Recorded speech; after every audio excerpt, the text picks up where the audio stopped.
Hello there, and welcome to the Fish Tank Barn. After a 2-year hiatus, I decided that this was the year that I'm going to set up summer tubs again. If you remember the original setup, the tubs were buried in the ground. Last summer, I took down that area, but saved the Rubbermaid tubs. So let's go ahead and get started with setting up some summer tubs. Let's go ahead and get started. The first order of business is to clean up these tubs. And as you can see by the first one, they're definitely quite dirty. So all I'm going to do is use a green scrubbing pad and some water.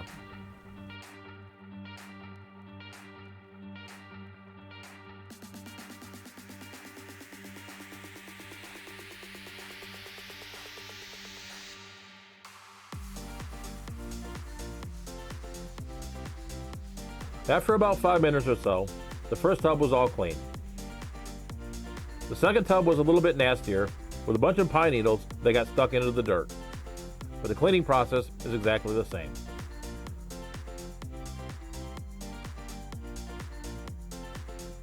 While it took a couple of minutes longer, the second tub is now clean as well. So now that both tubs are clean, I decided to put one on each side of this hosta plant in an open space that I had in my backyard. So now let's start setting up the tubs themselves. One of the reasons that I had not done summer tubs recently is that I hated the process of taking them down. So to that end, I decided against adding substrate.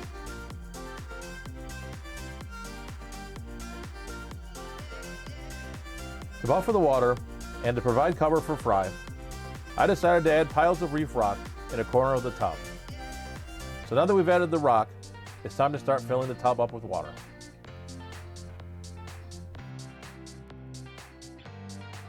I ended up filling the tub about 3/4 of the way full of water and then removed the hose. It's now time to set up the solar pump to add some flow to the tub. I'll have to thank Steenfod Aquatics because he's the one who gave me this idea. This is a 2.5 watt solar fountain that I found on Amazon.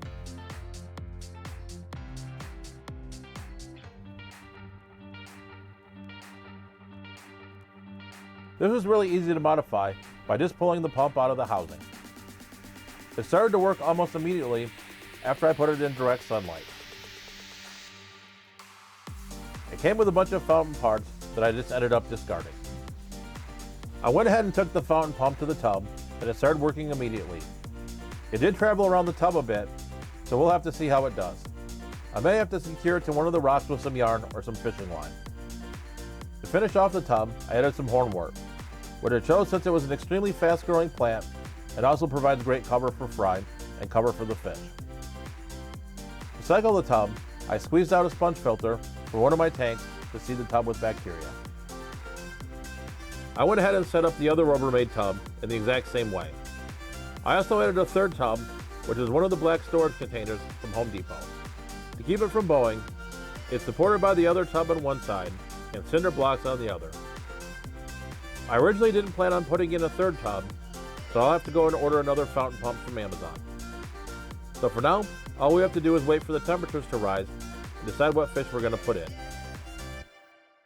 When I was looking through my stuff, I found a couple more Home Depot bins and decided to set them up in a shaded part of my yard, since I had decided that I wanted to try a couple of cooler water live bearing species that I had been having trouble spawning.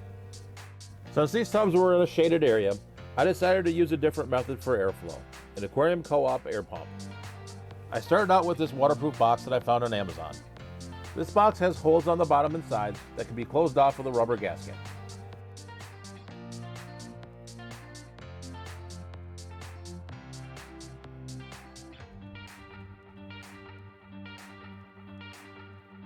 I decided to remove the rubber gaskets from the bottom for the extension cord and air lines, and also remove the gaskets on the side to allow for better airflow for the pump.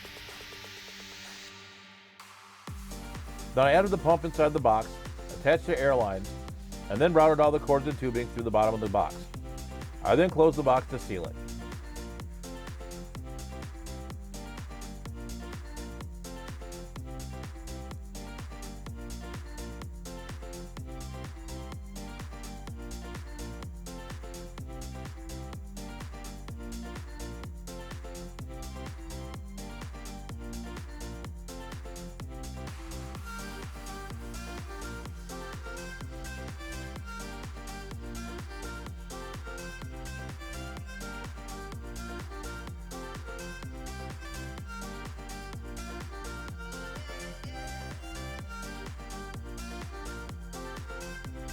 I then mounted the box above the pond on a fence post that was nearby. And as you can see, this little aquarium co-op air pump is putting plenty of flow through the pond.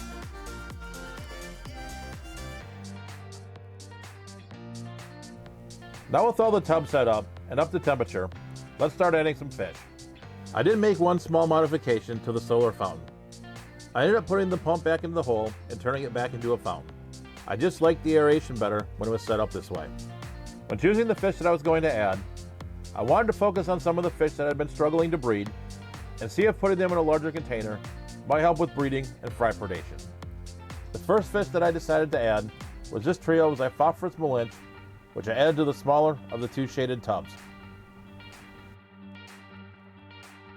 To the other shaded tub, I added my two remaining Nezahua coyote females along with the guppies that serve as their dithers. These are notorious fry eaters, so I'm hoping that the larger space and plant cover will help with fry predation, and maybe we can see a few fry from these fish.